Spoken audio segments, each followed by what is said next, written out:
Didukung oleh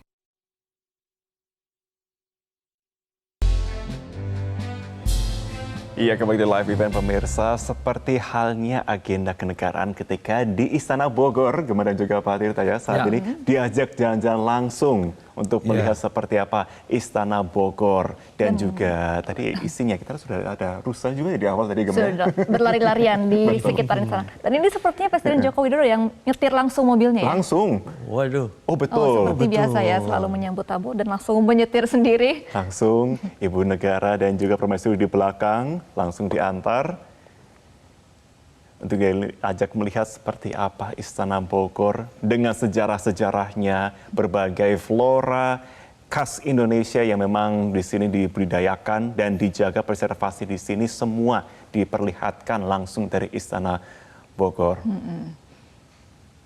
Memang ini adalah sebuah kunjungan yang sangat spesial sehingga ketika kemudian ada beberapa agenda-agenda khusus yang memiliki makna-makna, memang begitu menjadi sebuah perhatian tersendiri. Tapi ini juga Kaisar juga harus menjaga kesehatan ya, karena agendanya masih sampai hari Rabu ya kalau nggak salah Mas ya. Karena pada besok ini direncanakan Kaisar akan mengunjungi Taman Makam Pahlawan, melanjutkan berkunjung ke Museum Nasional pada siang harinya, kemudian juga ke Universitas Dharma Persada yang mana ini dibangun oleh alumni-alumni Jepang. Dharma Persada begitu. Kemudian dilanjutkan dengan berangkat ke Yogyakarta ya, langsung bertemu. Saya bangga gitu sebagai orang Jogja. Langsung dikunjungi, langsung ya. Kesana dengan melihat juga beberapa situs juga dan juga bertemu dijamu langsung oleh rajanya Jogja. Nah, kira-kira raja dan raja komunikasinya akan membicarakan apa nih? Pasti akan jauh lebih ini juga ya sama Jogja. Kalau ngomong sedikit Pak Tirta, Jepang dengan Yogyakarta. Nah, itu ada tidak sih sejarah khusus begitu ya? Mungkin pada waktu Sri Sultan Hamengkubuwono ke-9 mungkin sempat ada ya memang pada waktu itu kunjungannya. Tapi mungkin saat ini ada tidak sih yang ingin dijaga mungkin? Apakah terkait dengan budaya atau bagaimana? Ya, memang Yogyakarta selalu istimewa ya. Pasti. Ya, kita melihat memang satu apa namanya ya, kerajaan ya, simbol kerajaan yang masih ada, salah satunya yang masih kuat di Indonesia adalah Yogyakarta. Dan juga perannya Sultan Jogja ya, 9 maupun 10 kan luar biasa bagi Indonesia ya, kemerdekaan Indonesia, mengisi kemerdekaan hingga sekarang gitu ya. Nah, ini jadi simbol kalau saya, simbol bagaimana Kaisar Jepang gitu ya datang ke Yogyakarta. Tentu tidak apple to apple ya, artinya Kaisar Sultan Jogja bukan membawahi presiden gitu ya kalau dalam konteks Indonesia gitu ya.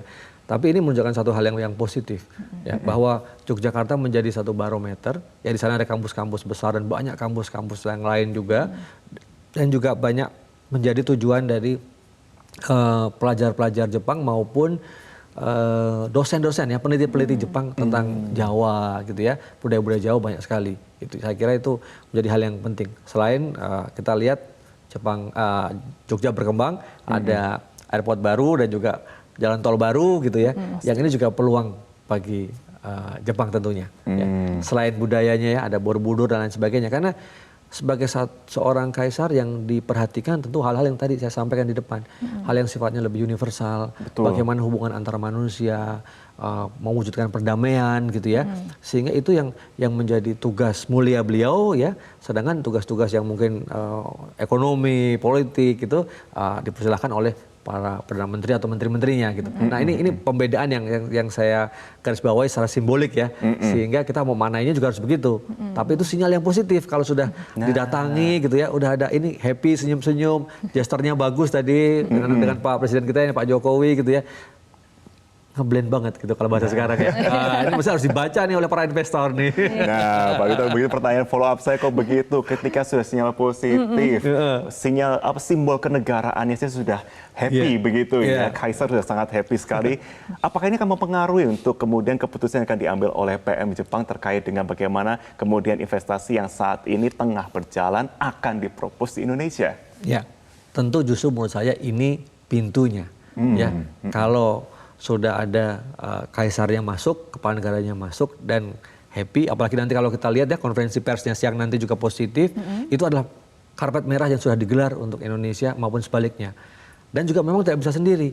Artinya sisi Jepangnya juga harus masuk, Indonesia juga harus siap menerima, ya. Bahkan juga menerimanya juga tidak hanya sekedar menerima, tapi dia harus proaktif juga. Bagaimana inovasi baru untuk investasi ya. Apalagi investasi kan sekarang harus beda dengan zaman dulu lagi ya. Investasi yang berkelanjutan, memperhatikan lingkungan, ada soal climate change ya. Seperti itu yang harus juga pengusaha-pengusaha Jepang harus aware. Dan kalau saya dari pendidikan ya, tentu para mahasiswa yang melakukan pertukaran ke Jepang masih perbanyak. Kemudian peneliti-peneliti untuk meneliti Jepang maupun sebaliknya. Nah, saya mengusulkan ini Jepang harus punya satu strategi baru ya untuk berdiplomasi di Asia Tenggara khususnya Indonesia setelah maraknya China ya dengan Belt and Road Initiative ataupun dengan semuanya lah ya masuk ke berbagai negara itu. Nah, itu Jepang harus berpikir keras. Atau mungkin visa dihilangkan total Pak kalau di Indonesia. Boleh salah satunya untuk people mobility ya. Walaupun sekarang kita juga sudah menikmati kan itu kan. Bahwa kita dengan elektronik itu ya, paspor kita bisa masuk ke Jepang gitu kan. Luar biasa itu. Wow. Jadi keduanya harus saling menangkap nih peluang ini. Kalau enggak atau telat, waduh ya. Dan satu hal mungkin yang berikutnya adalah Duta Besar Jepang yang ada di Indonesia itu sangat aktif. Ya, yang dulu maupun yang sekarang. Dengan diplomasi budaya ya. Makan. Kalau di IG beliau tuh selalu makan. Hari ini saya makan apa? Indonesia ya. Dulu ya, iya, betul. Iya nggak Mas? Luar biasa. Dan ini Dubes yang sekarang nih meneruskan juga gitu. Betul. Dan itu hal seperti itu harus banyak ditonjolkan juga. Oke, baik. Kita akan nantikan bagaimana konferensi pers nanti pada pukul 11. Semoga hasilnya positif dan investor bisa langsung masuk konferensi setelah ini ya. Betul. Baik, kita akan lanjutkan juga bagaimana untuk keberlanjutannya juga. Pak Titar Masitama, terima kasih sudah bergabung bersama kami. Sama-sama, terima kasih banyak atas waktunya dan juga ulasannya. Baik pemirsa, kami akan hadirkan juga informasi tadi tentunya dalam program selanjutnya di Petro TV. Tetaplah bersama kami. Terima kasih.